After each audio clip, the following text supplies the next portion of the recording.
ঠাকুরজি, তোমার আজকে আসার কথা ছিল নাকি? দাদাকে বলে দিয়ে এসেছিলাম। আরে আরে, কোথায় যাচ্ছ?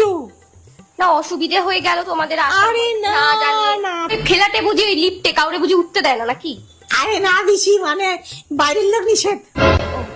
নাকি পিসির ফটো দেখিয়ে বলে রেখেছি যে উঠতে দেবা না? বাবা, দুটো চেয়ার, একটাতে আবার মিক্সি।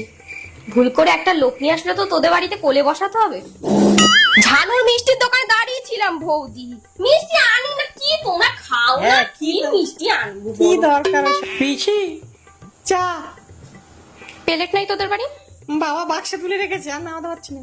ও, আমারও ইচ্ছা এটা কিনবো, টাকা কোথায় বলে? গরমে একটু ফ্রিজের জল খেতে পারলে কেরানটা শান্তি হয়। টাকাই নেই, কেউ তো দিলে। কে আর দেবে বলো? বললাম না বৌদি, ওই নিজ নিজ বৌদি পিসি বোন জীবনে হয় না আপন গো বৌদি। এই ডায়লগটা তো মনে হচ্ছে অন্য কিছু ছিল। ছিল ছিল।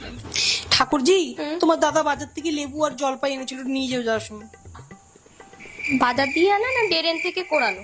বাবা, তাই ভাবি, দেওয়ার তো কথা ছিল না। তো টাকার অবস্থা, আমার ছেলে মেয়েগুলো আমার সেরাদ্দও করতে পারবে না, আমি বলি।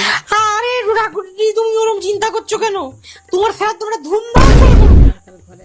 হ্যাঁ না, আমরা কিন্তু পিছিয়ে নি, বিয়েটা কিন্তু ভারী বিয়ে না। চল দিয়ে দাও, বলেছি দিয়ে দাও, কেন